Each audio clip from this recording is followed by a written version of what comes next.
তাহলে সিকান্দারের জন্য কি কপাল পুড়ল রশ্মিকার? বড় মুভি থেকে হচ্ছে বাদ। সেই সঙ্গে রয়েছে শাহরুখের সিনেমায় আবারও মায়ের চরিত্রে দীপিকা। তবে এইবার গুঞ্জনটা কিন্তু ইন্টারেস্টিং। এন্ড ফাইনালে থাকছে ইয়াশ এবং রজনীকান্তের সিনেমার কাণ্ড নিয়ে হচ্ছে সাউথকে নিয়ে সমালোচনা। কি এমন কাণ্ড সেটাই বলছি। প্রথমে আসি রশ্মিকার কাছে। রশ্মিকা মাদন্না তো ন্যাশনাল ক্রাশ হয়েছিল, বাট মনে হচ্ছে ক্রাশ হওয়ার পর তার যে পপুলারিটি সেটা ধীরে ধীরে কমছে এবং সিকান্দারে তার যে ক্যারেক্টার অ্যান্ড পারফরমেন্স ছিল সেটা দেখে সেই ডাউনফল বোধ হয় আরো দ্রুত গতিতে হচ্ছে। মিডিয়া রিপোর্টস বলছে রশ্মিকা মাদান্নাকে ডিরেক্টর সন্দীপ রেড্ডি ভাঙ্গা সিলেক্ট করেছিল প্রভাসের স্পিরিট মুভিতে, যদিও কনফার্মেশন আসেনি, বাট এমনটাই গুঞ্জন ছিল। কিন্তু এখন শোনা যাচ্ছে যেহেতু রশ্মিকা শুধু সিকান্দার নয়, এর আগেও পুষ্পা বলুন বা ছাবা বা এনিমেল, এই সমস্ত মুভিতে তার ক্যারেক্টার পারফরমেন্স নিয়ে একটু ক্রিটিসিজম ফেস করেছিল, বাট আলটিমেটলি সেই সময় পার পেয়ে গিয়েছিল কারণ মুভিগুলো বক্স অফিসে সাকসেস করেছিল। বাট সিকান্দারে যেহেতু তার পারফরমেন্স নিয়ে আবার সমালোচনায় পড়েছে এবং মুভিটাও ভালো করেনি, তো এইসব দেখে সন্দীপ রেড্ডি ভাঙ্গা এখন রশ্মিকাকে নিয়ে বোধহয় রিস্ক নিতে যাচ্ছে না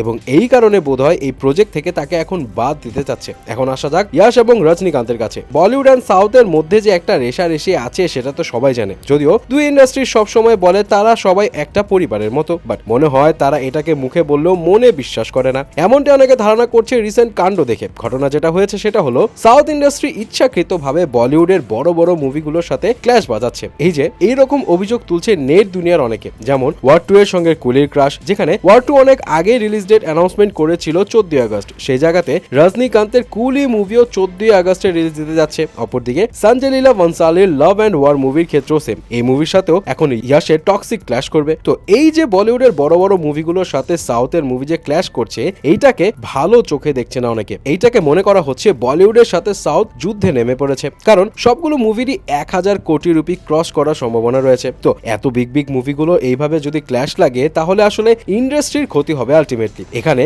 সাউথ হয়তো তাদের পাওয়ার শো করছে যে আমরাই বড়, বাট দিন শেষে ক্ষতি কিন্তু ইন্ডাস্ট্রিরই হচ্ছে, এটাই মনে করছে সবাই। এন্ড ফাইনালি আসা যাক শাহরুখ খানের কাছে। শাহরুখ খানের সিনেমায় তাহলে আবারও মায়ের রোলে দীপিকা, তবে এবার শাহরুখের মা না। গুঞ্জন উঠেছে শাহরুখ খান তার মেয়ে সুহানা খানের সাথে যে কিং মুভি করতে যাচ্ছে, সেখানে সুহানা খানের মায়ের রোলে দীপিকা পাডুকোনকে দেখা যাবে। এখন এই নিউজটা নিয়ে অনেকে excited, but at the same time এই গুঞ্জন নিয়ে অনেকে আবার বলছে ভাই দীপিকা আর কত মায়ের চরিত্র অভিনয় করবে? একবার শাহরুখের মা, আবার প্রভাসের মা, এখন আবার শাহরুখের মেয়েরও মা। মা ছাড়া কি আর কিছু নাই ওর জীবনে? সো গাইস, এতে ছিল বলিউডের লেটেস্ট কিছু গসিপসের আপডেট এবং এগুলো জেনে আপনি কি ভাবছেন জানাবেন কিন্তু।